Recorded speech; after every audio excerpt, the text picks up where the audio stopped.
Unacademy. Let's crack it.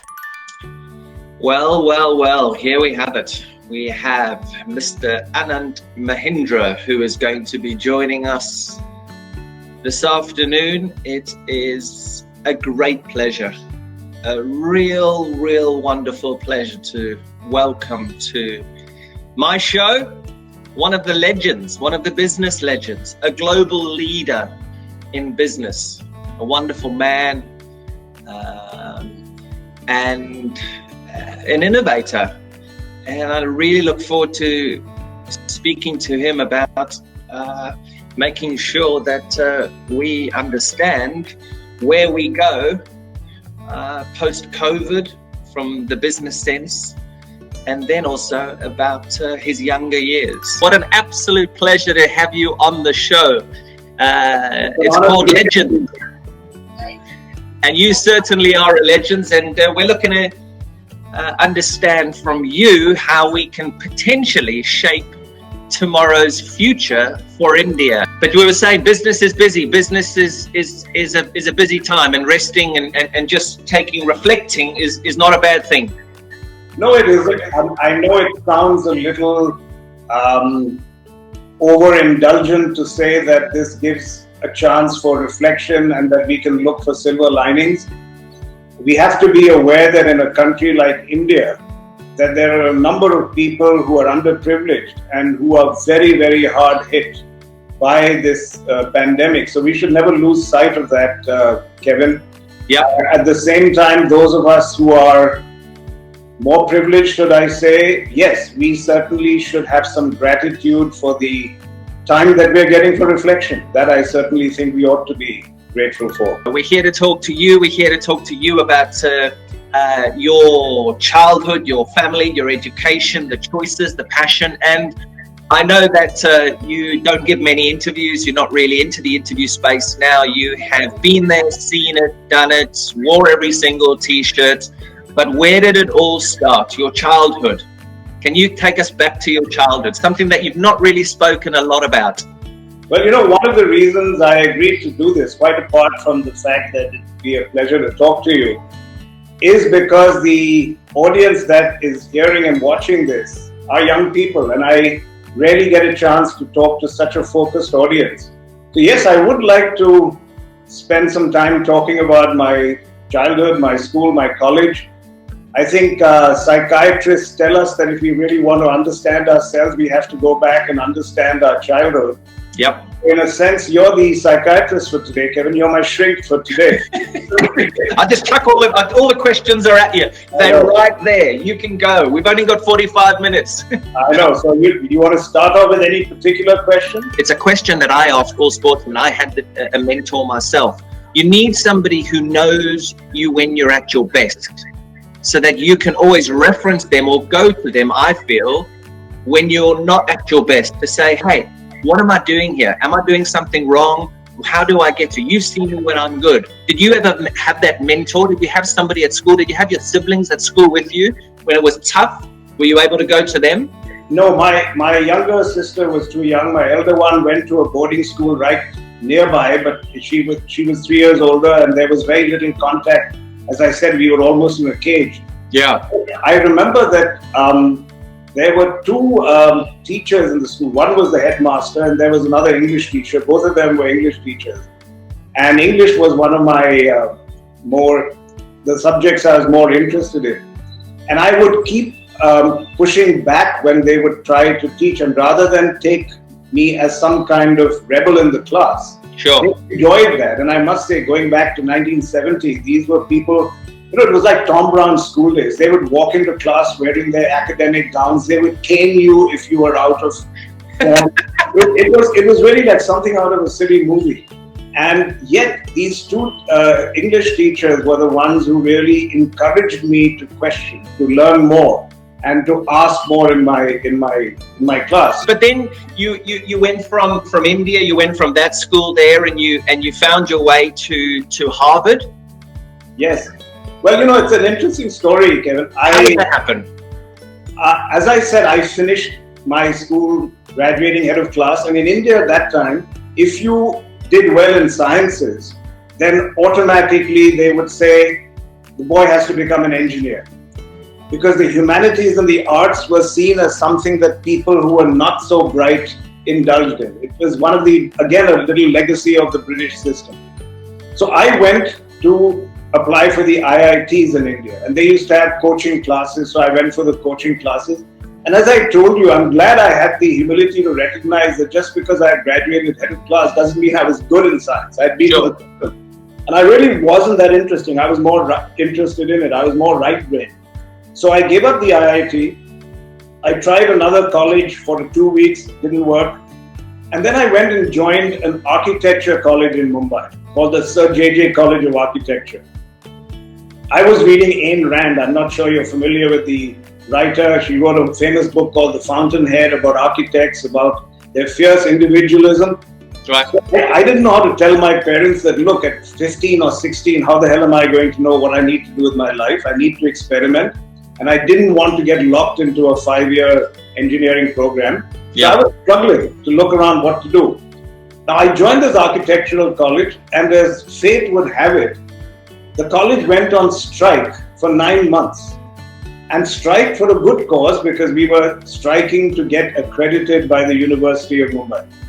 But there I was doing them all, and I'm wandering around Mumbai with my architectural T-square and a headband and long hair. This is 1971, and doing nothing with posters.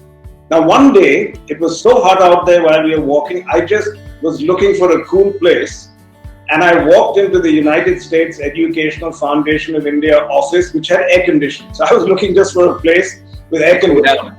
And I sat down there and started looking at the options for college in the US. And I started finding architectural colleges in the US, and then I discovered the liberal arts at Harvard, which said that they don't believe that you have to specialize till your graduate studies. You get 4 years to play around. Okay. And I said, my God, that's what I need. So I applied, I got in, and I went there, and I said, I was like a child in a sandbox. I said, I can imagine. I was on full scholarship at that time, because at those days, the Reserve Bank of India didn't give foreign exchange for undergraduate studies. Harvard gave me a full scholarship. Wow. So I was free. I could do anything I want for 4 years. I didn't owe my parents money. I used to work part-time, cleaning bathrooms, so on and so forth. Wow.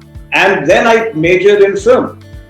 So I actually made a film in my 4 years there. I majored in what they call visual studies. And that film did extremely well. I actually came back to India and made a film on a holy man and on a festival called the Kumbh Mela here. And when it got very high honors back in the US, then I felt a sense of release. And I realized what I had been doing, Kevin, was that's where my rebellion came in, or my non-conformism. I just hated the idea that if I went into business right away, then no matter what I achieved, at the end of my life, people would say, oh, you were born with a silver spoon in your mouth. So you just inherited all that. You didn't do it, really. Yeah. And I was so keen to do something so different, all by myself, where nobody could say, your daddy helped you. Yeah. And once I had proved that point, and that's what I wanted to share also, Kevin, to people who are listening, that you do need at an early age to do something that tells you what you're worth. Something on your own which makes you feel that no matter what I put my hand to, I'm going to succeed.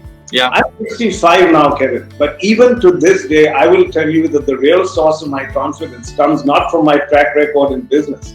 But I look back and I think of myself wandering in the foothills of the Himalayas, making that movie with no one to help me. And then it did well. That is the real source of your confidence. So all of you who are listening, at your age, before you get into any kind of group, do something which really makes you passionate and prove to yourself that you can do things on your own. It's like climbing a mountain on your own, say, whatever it is. It doesn't have to be academic. But that's one thing I'd be very happy to share with, I am happy to share with people today. And then I said, hey, it would be nice to go in and help protect and enhance the legacy of my family business. And I was quite interested in doing that. Yeah. So for my sins, I went to business school, so that otherwise if I went into my company with a filmmaking degree, they'd kick me out. I was going to say. So I did that, but I must tell you that, business school was not easy. 3 cases a night, 2 years in a row. I've never worked that hard, funnily enough, but that gave me the discipline. There was one more thing that happened at Harvard Business School, which I have to say was equally seminal in shaping my mind. As I told you, I graduated first in high school, then I did well in college. So I went into business school thinking I was a cat's whisker and so on and so forth, even allowing for the constructive paranoia. And then you go into a classroom with 90 of the smartest people in the world. And very quickly, your ego is reduced to an iota. Yeah. I tell you, one of the best things that can happen to anyone who does well in school or college is to understand very early on who are not the smartest person in the room. If you understand that right up front, what happens is it leads to humility.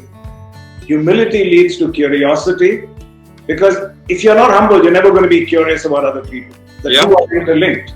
And curiosity is what leads to learning. And finally, learning is what leads to innovation or doing things differently. So there's a whole wonderful equation almost. Driven by innovation, shaping companies to fit the post-pandemic world. You said you are shaping yourself for transition. You are wanting to let others take on, others be leaders, others to make decisions, also other people to question things like you question things. Where do you see, and this is, you can talk globally here, India, yes, but talk globally as well. Where do you see companies coming out of this COVID situation? One of the things that is very clear to me, Kevin, and I talk about this a lot, I wherever I get an opportunity, is that we have to understand that the world is going to be a very different place when we emerge from this pandemic. Now, it's not only because of the pandemic. I think this change had been coming ever since Occupy Wall Street in 2007. But what I see happening is that people from now on, when they buy something, they want to buy only what is either really of utility or value, because people are going to suddenly see that life was fragile. Life is going to be interconnected, that we are going to want to be buying from companies that in fact have a commitment to society, that communities matter. So I think people are going to vote with their wallets, and they will buy things that are beautiful. The design is going to be very important. They will buy things that provide their lives with meaning. So if there is a company that has a strong purpose and a philosophy which you can identify with, you would prefer to buy from that company. So companies that impart meaning, that have a core purpose, which is a higher order purpose, I think those companies are going to survive. Now, we fortunately started doing this and recognized this in 2007. And we created the RISE Credo, which is a manifesto that we have, and really is about three things. It's about accepting no limits, it's about thinking differently, and it's about driving positive change. Sure. We believe that's where the opportunities are going to come. So I think most companies are going to have to align themselves with community interests. They're going to have to find opportunity there. And my most important point, Kevin, is this is not about corporate social responsibility. It's not about philanthropy and ticking the box. My message to companies is that, look, if you don't start aligning yourself with the community, showing that you have higher purpose, you will not hire the best and the brightest. Because those people want to come to a company where when they wake up in the morning, they want to go to work because they are doing something meaningful. And secondly, your brand is going to suffer and be eroded tremendously, because nobody's going to buy from companies that are only after the bottom line and not after the community. That to me is not, this is not motherhood and apple pie, as the Americans say. This is not a nice speech. It's about survival. Companies will have to align to communities. And I believe a new kind of community capitalism is coming up. In fact, we are coming out with a new campaign we are going to do in our 75th year called Good Business. And we want to go around and ask people around the world in all our communities, what do you mean by good business? Tell us what you mean. How will you view us as a company if we are not doing what you call good business? And whoever's listening here, if there is some way in which I can get your answers, I'd love to reach out to everyone here and say, you tell me, all of you who are listening and watching, What do you think is good business? Tell me, how would you like Mahindra and Mahindra to behave? How would you like our group of companies to behave and undertake what you call good business? That, I think, is the journey every company should be on. Anand, thank you so much. You're a humble man, you're a family man, you're a hardworking man, you're a successful man, and I honestly feel that we could chat for hours and hours and hours. And I just thank you for giving me the opportunity to tap into your success, into your brain, understand how you've got to where you've come from. I must say the car you launched the other day is an absolute beauty. So I wish you all the success with that. And yeah, keep growing from strength to strength. And when I come to India, be good to catch up.